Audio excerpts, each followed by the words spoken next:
Tugasku menemanimu.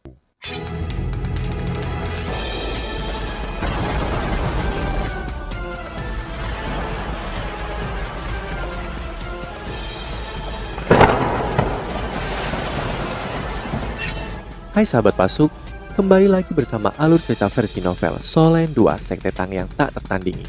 Jangan lupa like, subscribe, dan nyalakan tanda lonceng. Mari kita lanjutkan. Pada saat inilah, mata wakil pendiri tiba-tiba berbalik ke arah kota, seolah-olah dia merasakan sesuatu. Apa yang terjadi? Pada saat berikutnya, semua orang mulai merasakan bumi bergetar samar di bawah kaki mereka. Penatua Swan juga merasakan ini. Bahkan dari agak jauh, dia berbalik kaget dan dia satu langkah lebih awal dari wakil pendiri untuk menyadari bahwa ada sesuatu yang salah. Persepsinya berbeda dari wakil pendiri kultus roh suci dan dia jauh lebih sensitif.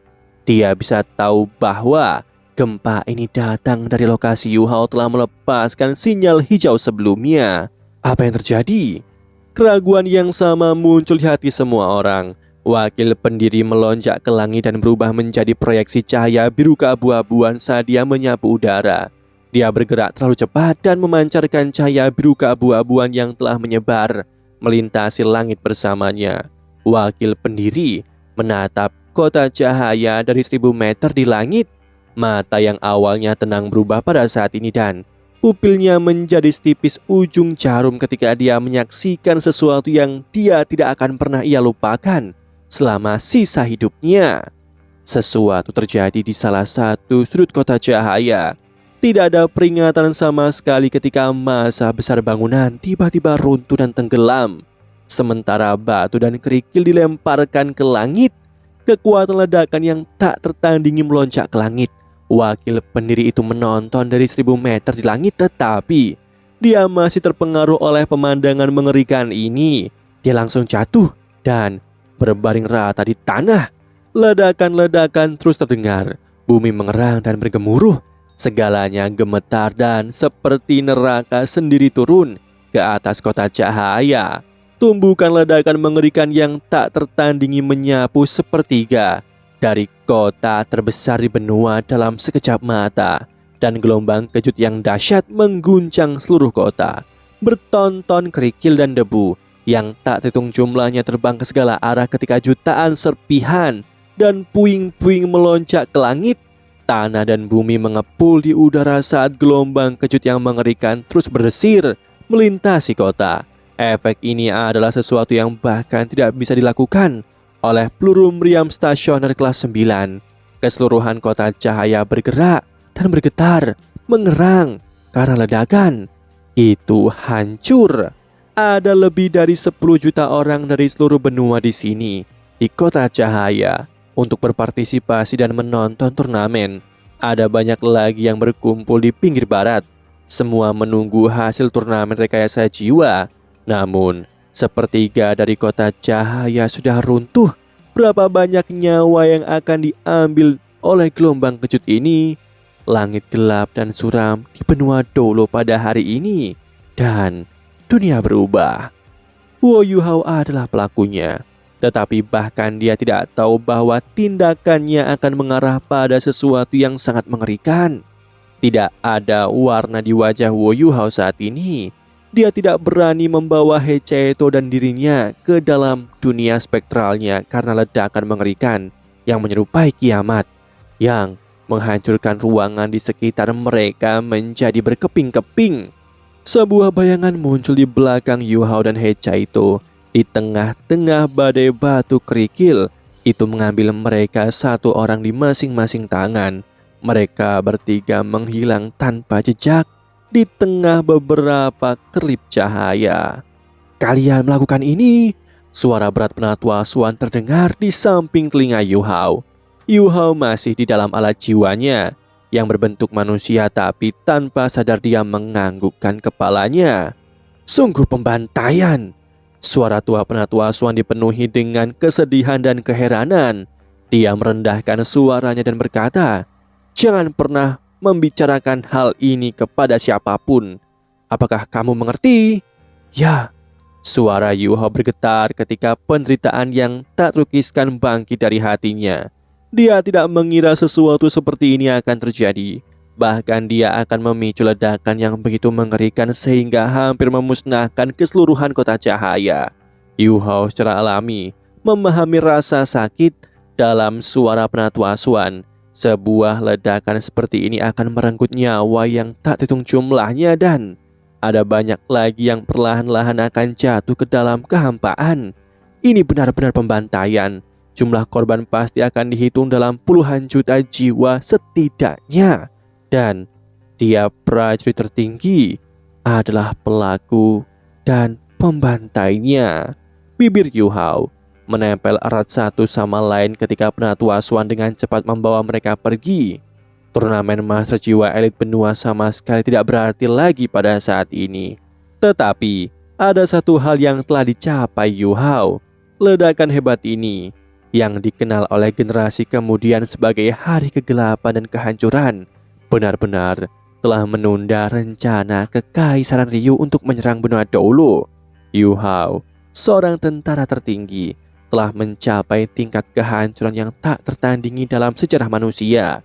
Yu Hao akan dikenal sebagai mata Asura di masa depan, dan Asura dalam namanya berasal dari ledakan yang mengerikan ini.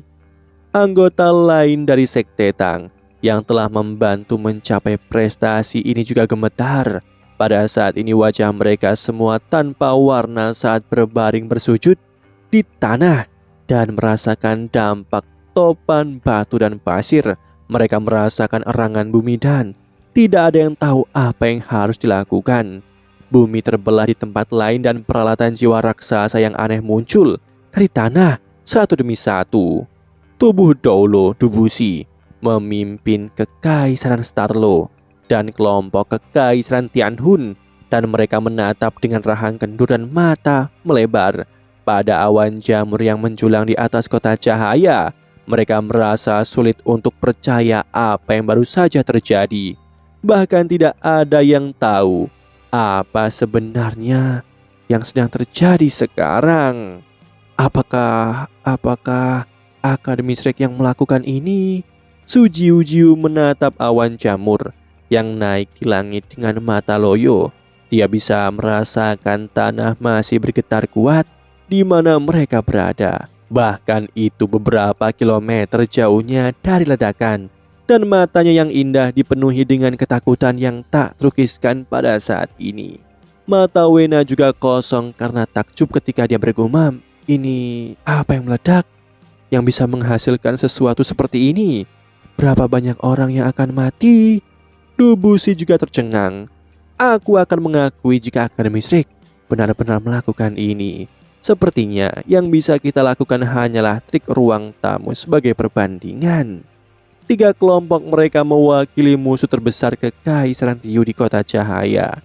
Kekaisaran Starlo dan Kekaisaran Tianhun memiliki rencana cadangan dan mereka telah menggunakan alat jiwa penggali tanah yang telah mereka teliti secara khusus untuk melarikan diri dari kota cahaya di bawah sisi timur. Tentara Kekaisaran Ryu tidak bisa menghentikan mereka pada akhirnya, namun tidak dalam mimpi terliar mereka berharap melihat pemandangan yang luar biasa dan mengerikan ini. Kurang dari 10% dari struktur yang diperkuat di Istana Kekaisaran Ryu telah runtuh. Untungnya Istana Kekaisaran terletak di pusat kota dan tidak termasuk dalam sepertiga yang telah dimusnahkan. Tidak ada warna di wajah Sutiaran ketika Jushi menggendongnya dan melihat keluar dari bawah tumpukan puing. Dia menatap awan jamur di kejauhan, dan pada segala sesuatu yang telah dihancurkan di sekitarnya, matanya menjadi kendur dan tak bernyawa. Tepat pada saat ini bayangan demi bayangan berkumpul di langit. Tawa yang sangat hangat dapat didengar, dan bahkan tutor kekaisaran yang misterius telah bergabung dengan mereka. Para master jahat kultus roh suci dan aura jahat mereka membumbung ke langit satu demi satu. Penghancuran adalah malapetaka bagi orang normal, tetapi bagi mereka itu adalah kesempatan yang mereka impikan. ada banyak kebencian dan arwahnya sangat kuat. Kelompok Shriek mulai bergerak setelah keheranan sesaat. Wajah Penatua Asuhan suram saat dia membawa semua orang dan berlari menuju cakrawala. Sebagian besar individu kuat Akademi Shriek tidak tahu apa yang terjadi dan tidak ada yang tahu mengapa adegan ini terjadi. Sejumlah kecil orang termasuk Zhang Lixuan samar-samar bisa menebak bahwa Sekte Tang telah menyebabkannya. Wang Dong'er, Wang Qi'er, dan Xiao Xiao adalah orang yang paling jelas tentang seluruh proses. Mereka adalah orang-orang yang telah memasang bom waktu. Yu Hao sengaja merusak lift dan gerbang gudang pertama sebelum mereka keluar dari gudang bawah tanah. Satu-satunya hal yang tidak diprediksinya adalah kekuatan dan dampak ledakannya. Bom waktu ditempatkan di bawah semua peluru meriam stasioner. Setidaknya ada puluhan ribu peluru meriam jiwa stasioner yang belum bisa mereka ambil. Tujuan Yu Hao sederhana. Dia ingin menghancurkan gudang bawah tanah dan dia ingin ledakan itu menguapkan semua logam langka yang tidak bisa mereka bawa bersama dengan semua alat jiwa tingkat rendah. Dengan begitu, rencana invasi ke Kekaisaran Ryu akan tertunda oleh kerugian luar biasa. Menurut perkiraan Yu Hao tentang peluru meriam stasioner, dampak ledakan hanya akan menyebar sejauh atau selama 1 kilometer karena ledakan itu 100 meter di bawah tanah. Ledakan itu akan memicu gempa bumi yang sangat besar dan aula kebajikan termasyhur akan mengambil kekuatan penuh dari bencana ini karena mereka berada tepat di sebelahnya. Kekaisaran Ryu akan menderita kerugian yang tak terbayangkan jika gudang bawah tanah ini dan aula kebajikan termasyhur dihancurkan pada saat yang bersamaan, dan itu sudah cukup baginya. Apa yang Yu Hao tidak tahu adalah bahwa ada gudang bawah tanah lain digali di bawah aula kebajikan termasyhur. Gudang ini bahkan lebih terlindungi dan dijaga daripada yang mereka temukan. Dan total 16 peluru meriam jiwa stasioner kelas 9 disimpan di sana. Ledakan yang dipicunya membangunkan alat jiwa penghancur yang tertidur jauh di bawah tanah. 16 peluru meriam jiwa stasioner kelas 9 selain puluhan ribu peluru meriam jiwa stasioner di bawah kelas 5, semuanya bersatu untuk menciptakan bencana ini di dalam kota cahaya. Hari penghancuran tanpa cahaya. Ini adalah hari di mana Kekaisaran Ryu akan mengingatnya selamanya. Tim Shriek akhirnya melarikan diri ke pegunungan barat, namun semua orang merasa seolah-olah kaki mereka menjadi lunak. Mereka tidak bisa membayangkan bagaimana orang bisa selamat dari inti ledakan yang menakutkan itu. Ayo, istirahat, perintah Penatua Asuhan dengan ekspresi gelap di wajahnya. Penatua Asuhan masih memegang Yu Hao yang tampak tidak bernyawa seperti zombie di dalam alat jiwanya, dan dengan cepat menariknya ke satu sisi. Dia menurunkan suaranya dan berkata, "Semua orang dari Sekte Tang datang ke sini. Wang Qi'er, Lixuan datang ke sini juga." Semua orang menundukkan kepala dan berjalan cepat ketika mereka mendengar suara serius Penatua Asuhan. Individu kuat yang lain dari akademi memiliki pemikiran yang sama. Tidak mungkin ledakan dalam kota cahaya sebenarnya disebabkan oleh... Tidak ada yang bisa menghentikan pikiran ini dari membanjiri pikiran mereka, dan mata semua orang menjadi kendur. Penatua Asuhan menempatkan alat jiwa Yu Hao di tanah. Dia menurunkan suaranya dan berkata, "Buka dan keluarlah." Yu Hao membuka alat jiwanya yang berbentuk manusia seperti robot dengan mengungkapkan wajahnya yang pucat. Wang Dong'er buru-buru maju dan membantunya. Penatua Asuhan menatap Yu Hao dan kemudian pada yang lain di sekitarnya. Wajahnya tampak serius ketika dia berkata, "Siapa yang akan memberitahuku apa yang terjadi? Bicara sekarang." Pandangan tak bernyawa di mata Yu Hao menghilang dan matanya menjadi fokus sekali lagi. Dia mengangkat kepalanya dengan tekad dan berkata, "Aku melakukannya, Penatua Asuhan. Aku adalah orang yang mengatur segalanya. Kami menemukan salah satu gudang bawah tanah Kekaisaran Ryu dan ada banyak logam langka yang tersimpan di dalamnya bersama dengan sejumlah alat jiwa dan peluru meriam jiwa stasioner. Aku mengubur bom waktu di bawah peluru meriam stasioner." Penatua Xuan menarik nafas dingin.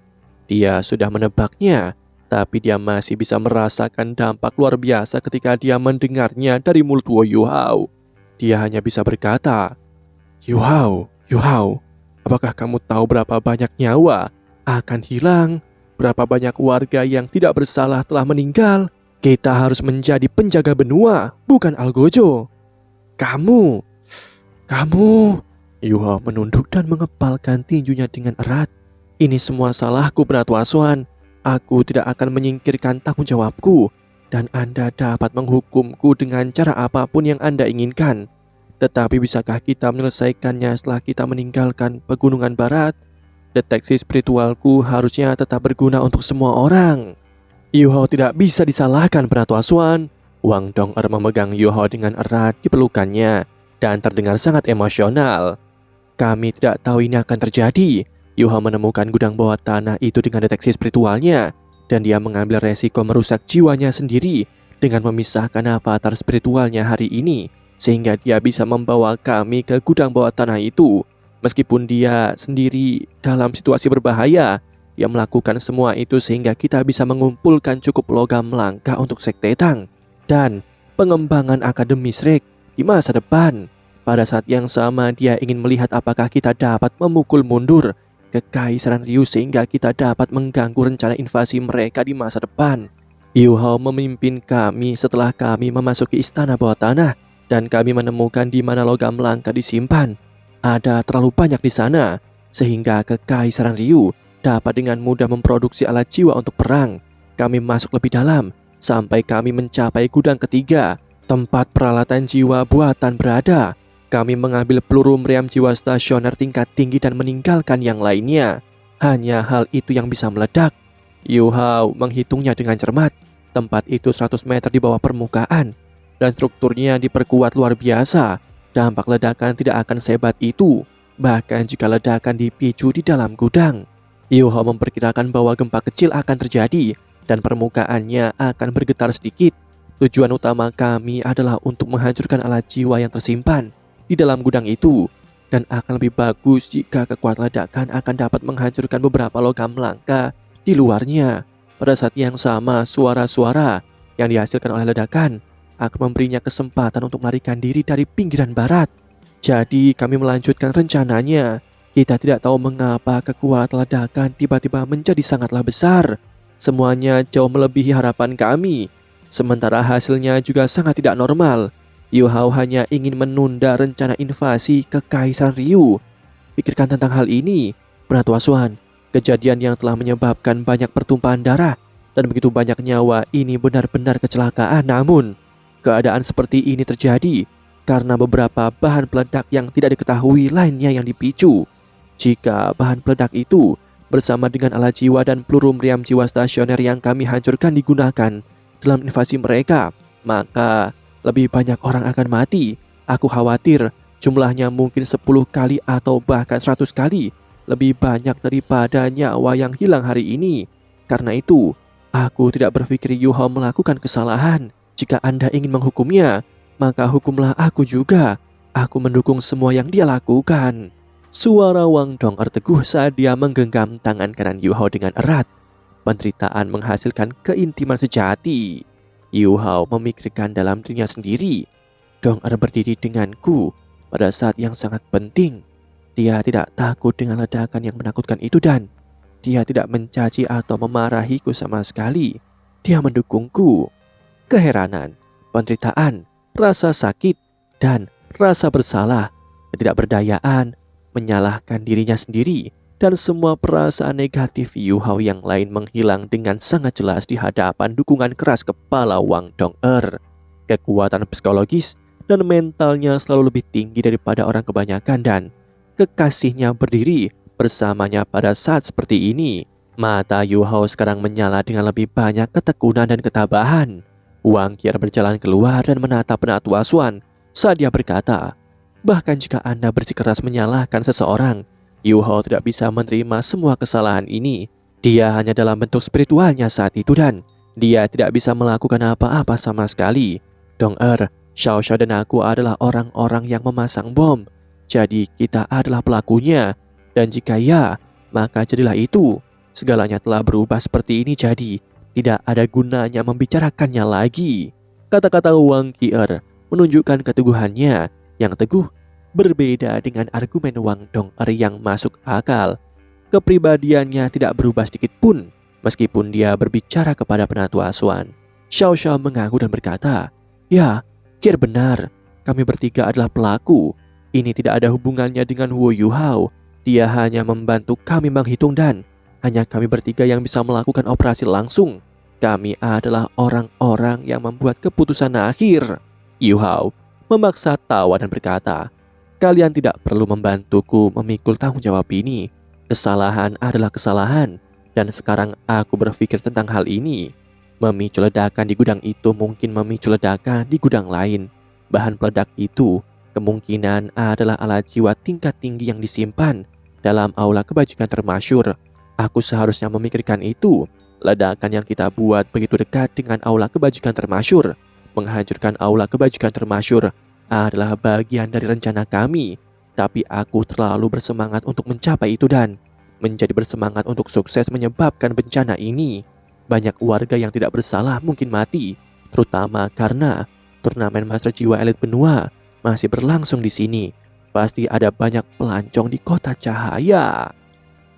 Demikianlah kisah untuk kali ini. Sahabat Pasuk, jangan sedih, jangan bimbang, apalagi galau. Karena aku kan selalu menemanimu.